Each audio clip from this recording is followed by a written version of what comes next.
Beautiful Tuesday morning in the city of Lagos. Good morning and welcome to Today in the News here on Vanguard. My name is Ololade Adeomi. I flip into the newspapers for today, starting with Vanguard. Major headline on Vanguard says chaos in PDP, convention at risk. Lamido vows to sue over denial of access to chairmanship formed by party. Turaki submits chairmanship nomination form. Over 20 PDP lawmakers threaten election defection over alleged plot to clear APC nominee for National Women Leader. Major story can be found on page 5 of the Vanguard newspaper. While Kwebelo expanded Edo cabinet, says a February. Ghana political tool under Tinubu, says ADC. Top banner and led terrorism. Why I want to defend federal government's charge against me, says Kanu. Era of endless court battles over, says INEC chairman Mukbuton. First Bank demonstrates effective asset liability management with Eurobond redemption. Electricity. Federal government's debt eats a 6 trillion naira. Genco's push for urgent payment. JAMB clears 85 underage candidates for exceptional admission. Church raises alarm over elders' invasion of Taraba communities. 2026 WAFCON race Nigeria versus Benin. Falcons will take nothing for granted today. Away from the Vanguard, straight into the Punch newspaper. Major headline on the Punch says Chairmanship PDP consensus deal shatters as Lamido rejects Turaki. Tension ahead of convention. Screening proposed indefinitely. Lamido adds to quote Turaki advances bid. Top banner.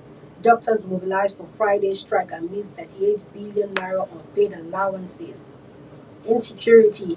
Tinubu presses new service chiefs for immediate action. Collapsed Lagos building occupants ignore distress signs, says residents. Lastly, terrorism. Judge begs Kano in God's name to consult lawyers. Away from the punch, straight into the Nation newspaper. Major headline on the Nation says Lamido attacks PDP governors over exclusion from chair race. Top banner. How DSS aborted Utomi's shadow cabinet through legal process. Battle for 9 mobile ownership shifts to Court of Appeal.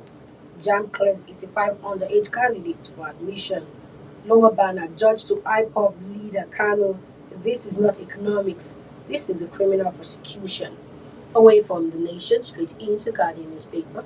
Major headline on the Guardian says Nigerian international travelers to pay extra $11.5 charge per ticket from December 1st. Top banner. ADC accuses Tinubu's government of manipulating food prices for political gains. Oyebanji emerges APC's candidate for Ekiti Global polls. Bandits impose 15 million naira levy on Tambowa's constituency, threaten fresh attacks. PDP in fresh crisis over chairmanship consensus deal ahead of convention. Kanu refuses to enter defense claims, no case against him. That's what we have on the front page of the newspapers this morning. Join us after the break for a quick analysis of some of our top stories. Welcome back. If you're just joining us, this is Today in the News here on Vanguard Live. My name is Ololade Adeomi. With me in the studio today for a quick analysis is Mr. Dayo Akintobi. He's the publisher at Kajo GRA today, Lekki today, and a new page today. Good morning, sir. Good morning, Lolade. Good morning to all our viewers. And look into a fact story quickly. The Joint Admissions and Matriculation Board, JAMB, has announced that 85 candidates who are under the age of 16 as of September 2025 have been cleared for admission into tertiary institutions under its exceptional admission policy.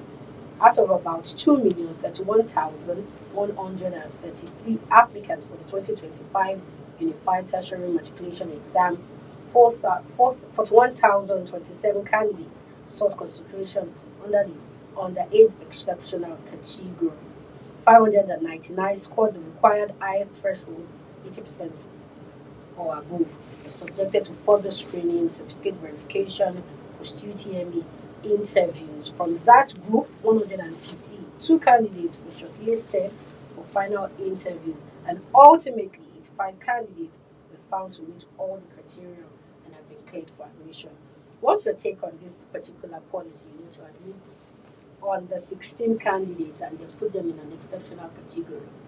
Well, I think that you know there's something to be said for intellectual capability, and I don't think it has anything to do with age. I think if you're a certain age and you are brilliant, that your intellectual development shouldn't be held back. You should be set free to gallop intellectually. I mean, I don't like this idea of the fact that you are below a certain age. If you can show that you have the capability academically to keep up, I don't think the issues of maturity, the ability to cope within a university setting, I don't think those criteria should override what society and humankind have to gain from your brilliance.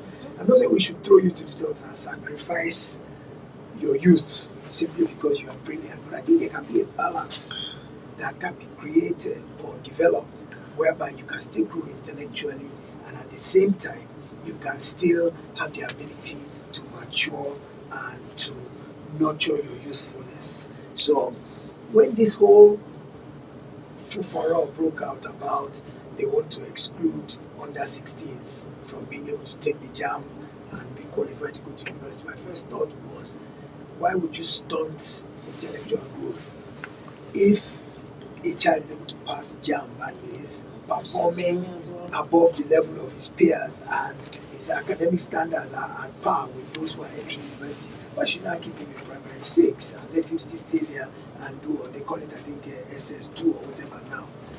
Why should he?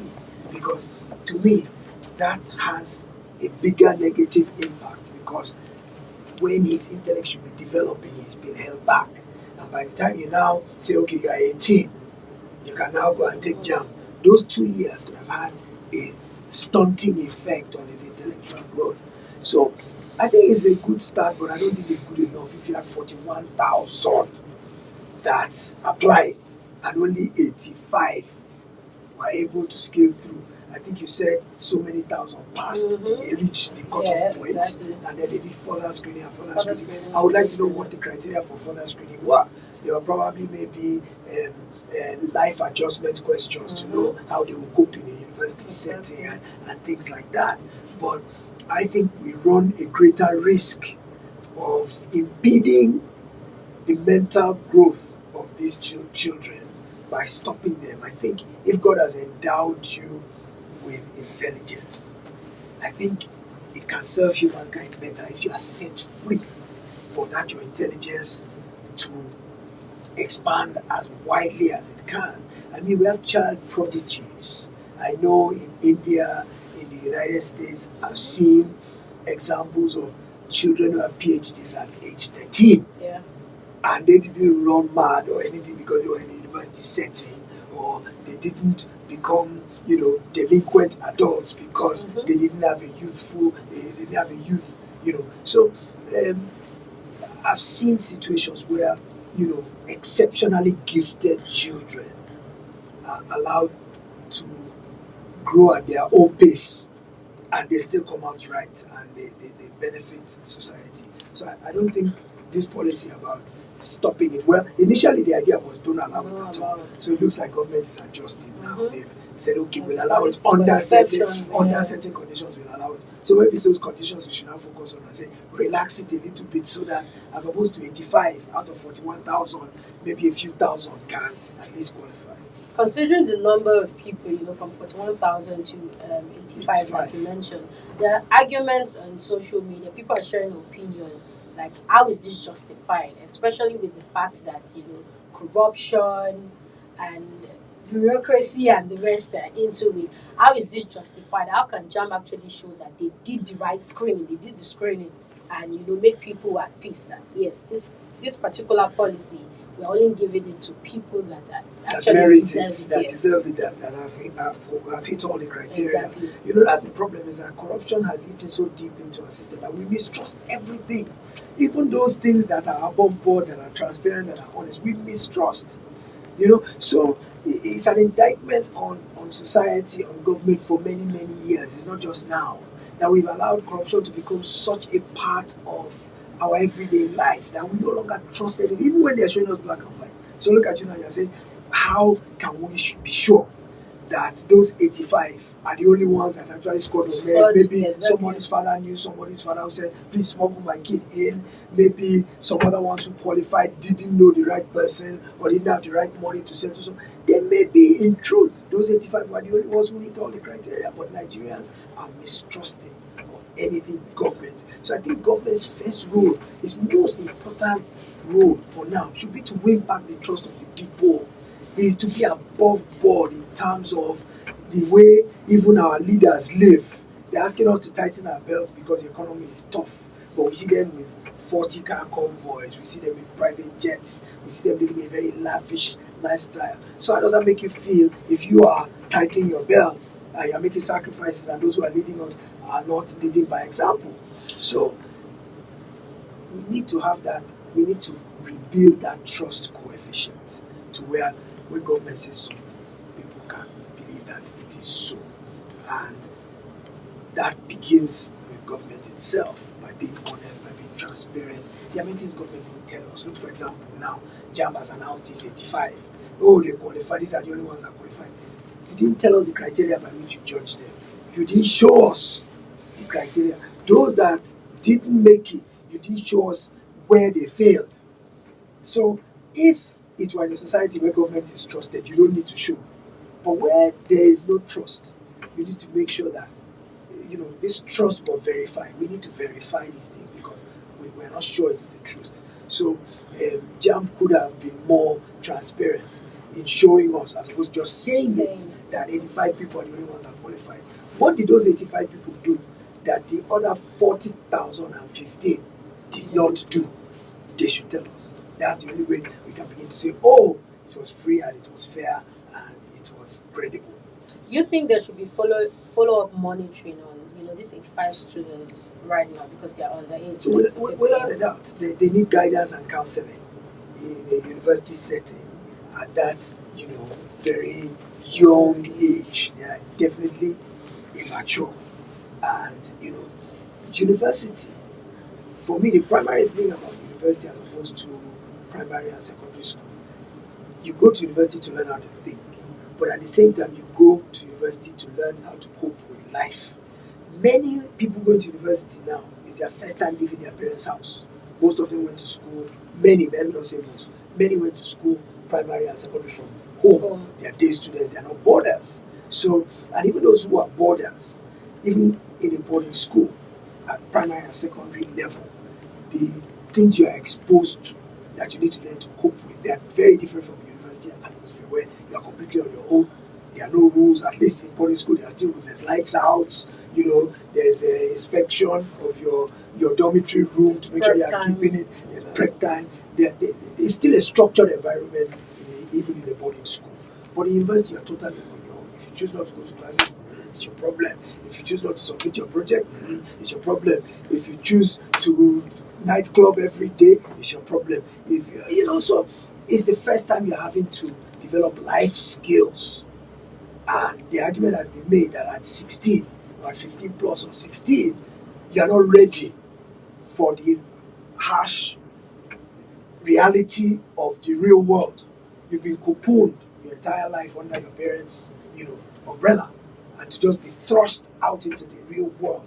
So perhaps at 16, then the university setting, maybe they can be going from home. Maybe they can apply for university in their city where they live, so that they will still have some kind of nurturing and care at that young age while they're still in the university environment, so that there is a bit of a mix. Parents still have some sort of leverage and control and can oversee their activities.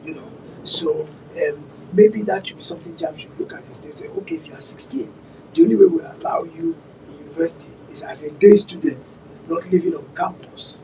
And you have to either come from your parent or from a guardian, because maybe you can't get admission to the university in your town, or maybe there's no university in your town. So maybe you have to have a guardian or somebody you can live with in the town of the university you apply. That could be a criteria, because that now creates a balance whereby you are not totally thrown to the dogs of the real world out there. You still have a bit of a nesting situation whereby at the end of every day's lectures, you still go go back home and you are still under the guidance and control of a parent, of a guardian, or some family member who can take care of you. Away from that into a second story, the People's Democratic Party (PDP) in Nigeria is experiencing internal conflict over the upcoming national convention and the selection of its national chairman. The party's internal documents show that at its National Executive Committee meeting in August 2025, the PDP zoned its 2027 presidential ticket to the south and national chairmanship to the north. Subsequently, northern leaders further micro-zoned the chairmanship slots to the northwest zone. At a meeting of the northern governors and stakeholders, the name of Tanimu Turaki, a former minister of special duties and intergovernmental affairs, was announced as the consensus candidate for national chairman. However, the announcement triggered pushback. Leaders in the northwest zone and supporters of former Jigawa State Governor Sule Lamido rejected the process, saying there was no proper zonal consultation before his endorsement.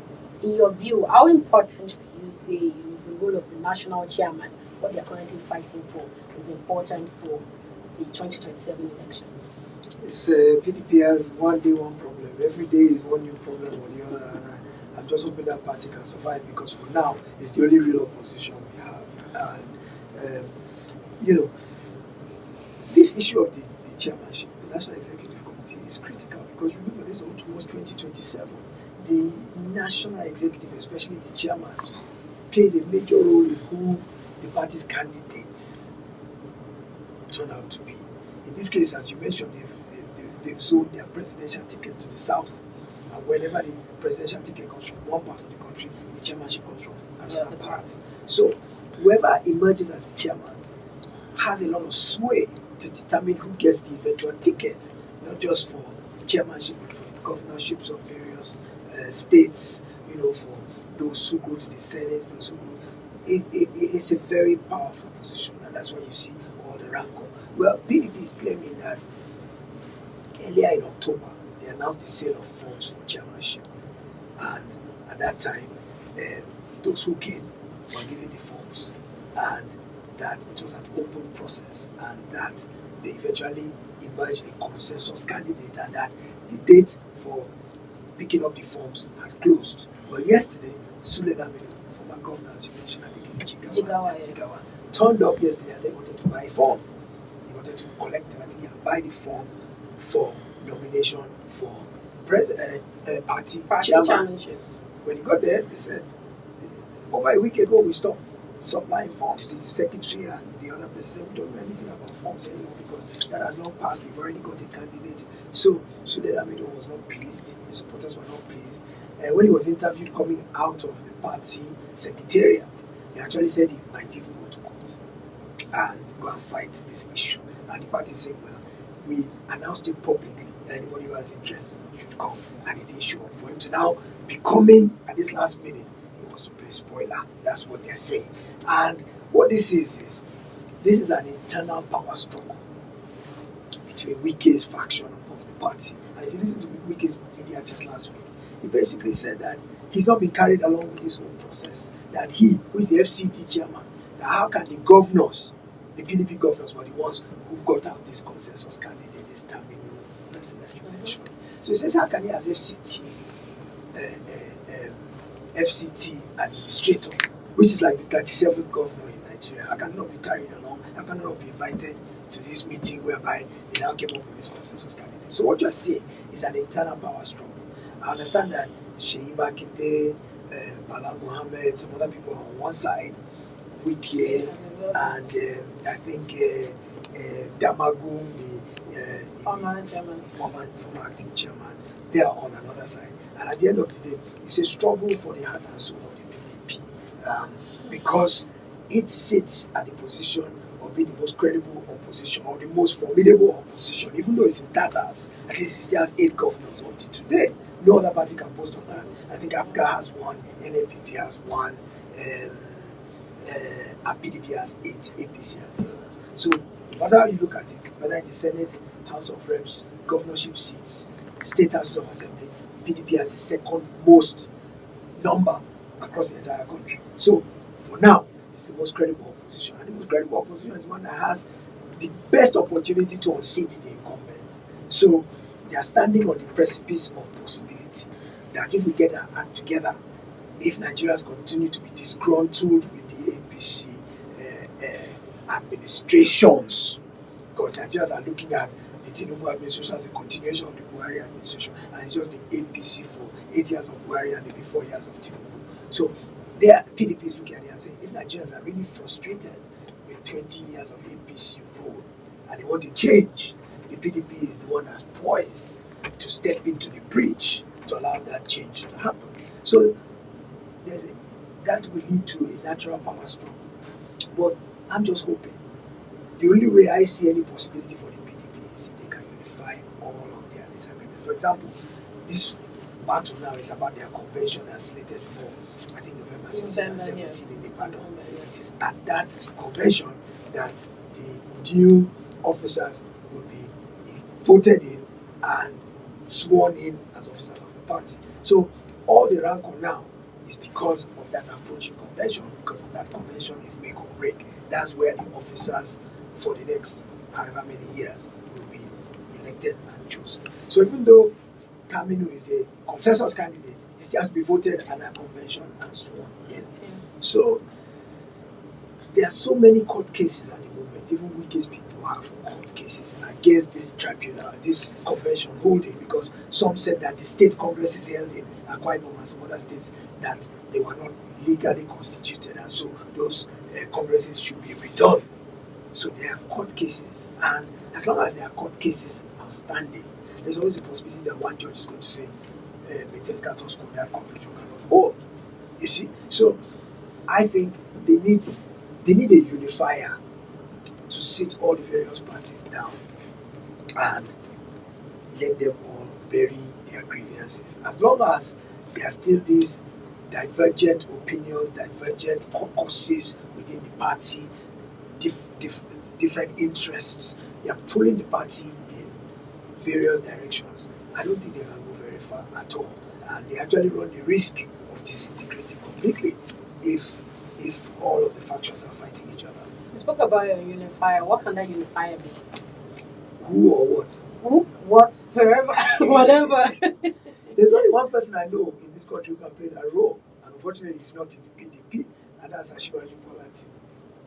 President Lamido is the one who knows how to play the political game to the point that he can make everybody all come together, bury their hatchets, forget their grievances, and all work together for a common purpose. I can't really see anybody. Atiku is more of a divider than a unifier. Wike, of course, he's a bull in a China shop. Turaki seems a bit too mellow, So I look at all the PDP bigwigs and I say, who can unify this party? Well, there were one or two contenders for the chairmanship that they said were better unifiers than this Lamido. But I don't know. Well, bottom line is they were not chosen as consensus anyway, so they really can't play the role. But even if they want to play it unofficially, I think that the warring factions are so strong-headed that it will take a real magician to be able to make them all bury their grievances and come together. You look at people like Wiki, you look at people like Sheyi Makinde, you look at even Damago, you look at Atiku, even though Atiku has said he has left the PDP. But, there is some speculation that this person that was chosen as a consensus candidate, that is actually there to pave the way for, guess who? President Goodluck Jonathan to come back and be the PDP's candidate. And guess maybe when he was special advisor, maybe it was in the Jonathan administration. So a lot of people are reading the tea leaves when he was minister. A lot of people are reading the tea leaves and saying, perhaps he's the consensus candidate because maybe the governors are believing that Goodluck Jonathan, former president, is the only one who can give Ashwaji Bola Ahmed Tinubu a really run for his money, a contest. So some people are thinking maybe Jonathan is coming back. Well, I say the jury is still out. We don't know what it is. political games are very difficult to interpret and decipher. So those of us on the sidelines, we can analyze from now till kingdom come. We don't really know what is in their hearts and minds. So we just continue guessing until they show their hand, whenever. So would you say that the endorsement of timing was legitimate? Well, if the 8 governors all agree that this is who they want, they are the power center in the party as of now.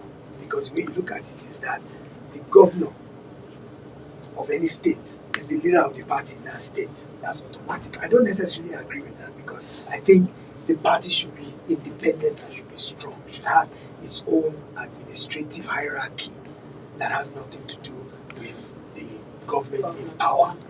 So yes, the governor came from a party, but there should be a party chairman who is independent and separate from the governor. Yes, they work together in the interest of the party, but I don't think it should be automatic that the governor or the president is the automatic head of the party. No, of course he's a major stakeholder, but I think the party should have its own independent administrative structure. So the fact that the 8 PDP governors are the heads of the PDP in their states, I think that carries a lot of weight because it means that they are the elder states. All the other people are unofficial people as hierarchy. They don't have any roles to play. They don't really have any structure per se, but the governors have structure. So they are the ones that can bring the grassroots out. They are probably the ones controlling the local governments as well in all of their states. So if the 8 governors came together and said, this is who we want to lead us, I'm not sure that there's any other power center within the party that can override that. But that's what the convention is for. So it all depends on the persuasiveness of the 8 governors when they go back to their states and marshal their troops and get them all enough lined up behind this candidate. And how about the non-PDP states? Remember, even the states that don't have PDP governors, they still have PDP members. Look at, for example, Delta and Akwa Ibom and some of these states where the governors have recently defected, where those states have been PDP core loyalists. They still have a PDP local chapter. So who is the head? That would be probably the state chairman of that particular state. How much sway does he have with his the PDP members in that state? Because I think at the convention it's one man, one vote. So it just depends on who can marshal the numbers. Thank you very much for joining us today. My That was Mr. Dayo Akintobi, publisher Ikeja GRA today, Lekki today, and Ilupeju today. Remember to follow us on all our social media platforms as seen on your screen and on our website for up-to-date stories at www.vanguardmgr.com. My name is Ololade Adewumi.